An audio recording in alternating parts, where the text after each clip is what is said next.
But Sonic Phantom is his greatest challenge. He has sworn to design an effective defense against this powerful machine. These roads intersect, on each one I reflect. These lines write my story. Welcome back, everyone. I am One True Brick, coming at you with another LEGO Exo-Force review. This is set number 7704, the Sonic Phantom. It was released in 2006 for the price of about $20, and it had 215 pieces. Nowadays, if you were to purchase it on Bricklink or eBay, you should expect the price to actually be around the same as it was back when it came out, and maybe a little bit cheaper. Oddly enough, in comparison to the rest of the sets, which tended to increase slightly or even greatly in price, this one stayed about the same. So as you can probably tell already, the Sonic Phantom differed from most of the sets of this wave, and even overall, I would say it's probably the strangest build of the year.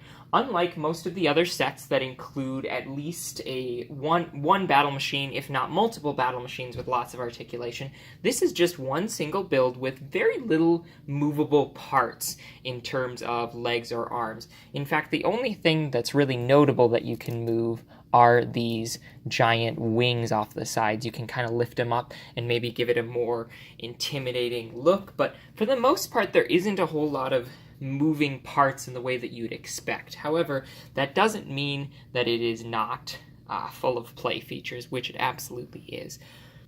First of all, I wanted to go over the shape of the design. So it has kind of this swooped aircraft look to it. Oddly enough, has an open cockpit, which begs the question how the Devastator on top manages to protect itself. But I won't argue with the designer on that one. It makes it easy to remove the Devastator from the top. Story-wise, though, it might have a little bit of a confusing aspect. One thing to note that I mentioned in my last video that is a definite con is the antenna back here.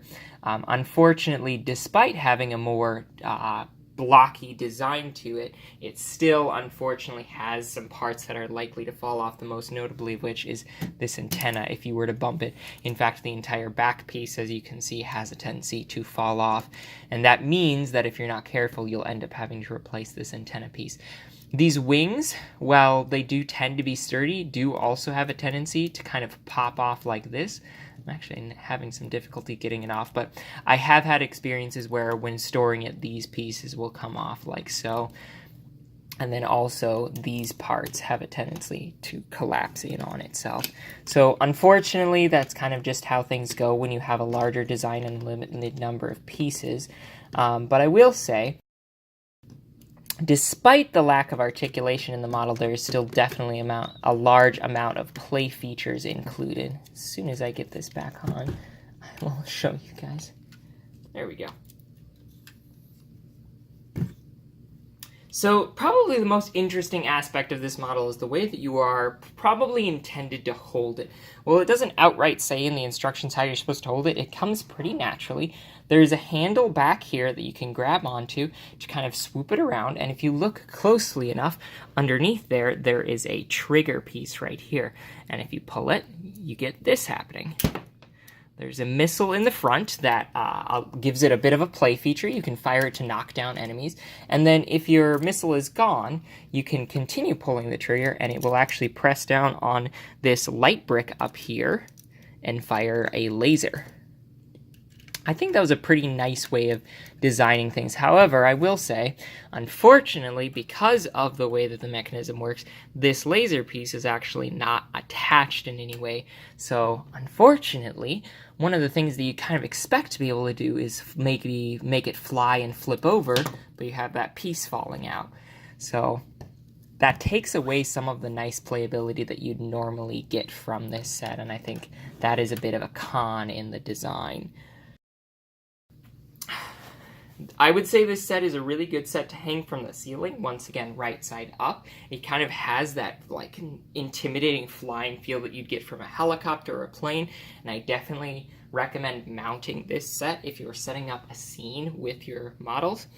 Something else to note, well, all Exo-Force sets do have that sticker tendency. This one does something that is especially frustrating, and I'm not really sure how LEGO managed to have this be an oversight. This also does happen in the Thunder Fury set that I reviewed earlier and forgot to mention, but there are some parts, as you can see right here, that have a sticker that cross multiple pieces. And for the life of me, I can't figure out why LEGO decided to do this.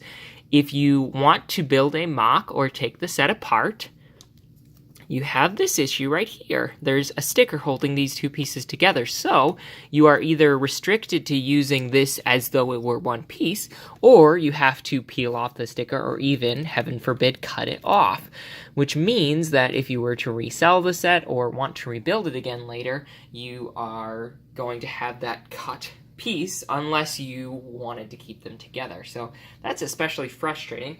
The piece that does it on the Thunder Fury is the magazine on the cannon.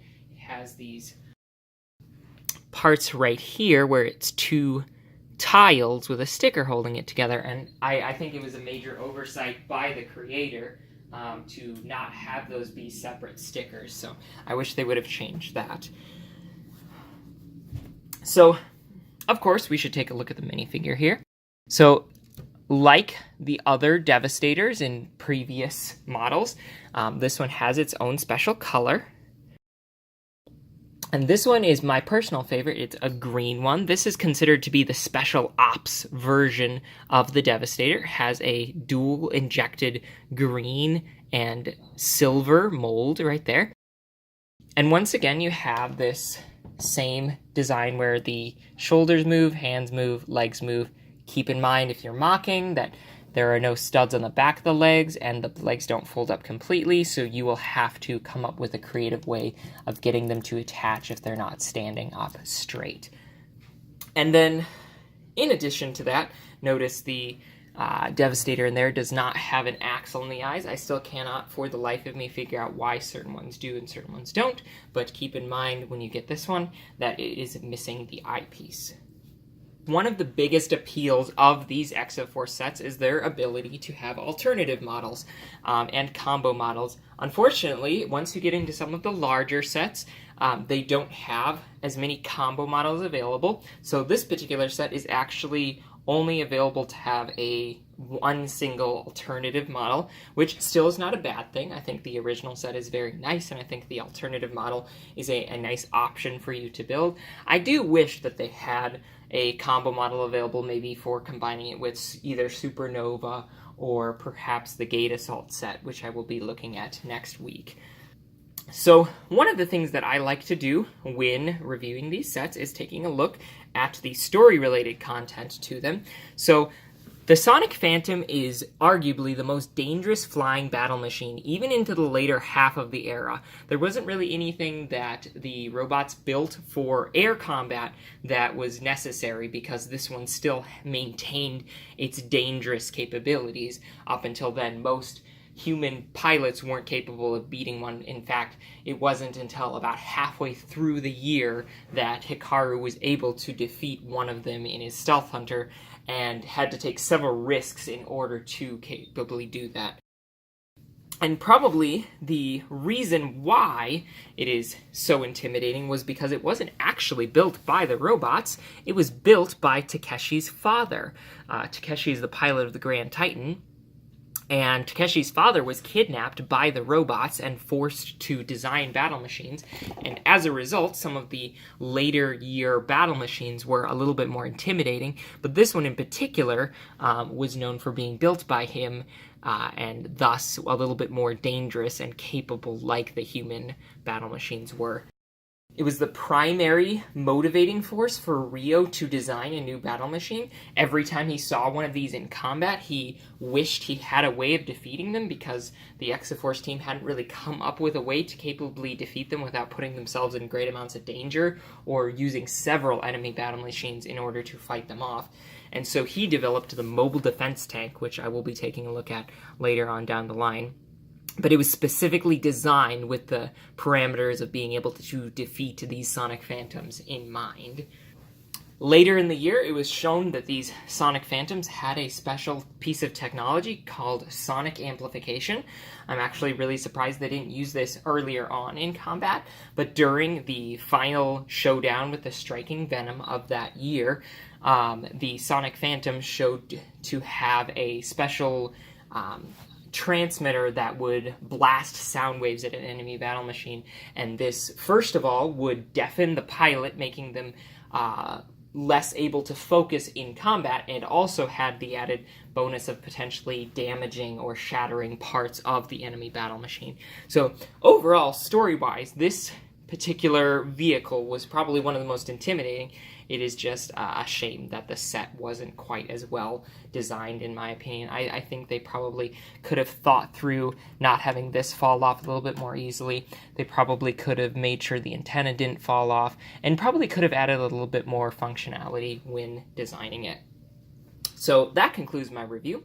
I will see you guys next week when I take a look at the Gate Assault set. I hope you guys all have a wonderful day. Leave a like if you liked the video. Thanks. Bye. That when you ram R1 rammer into the front of this, it will break open the doors, and if you go far enough...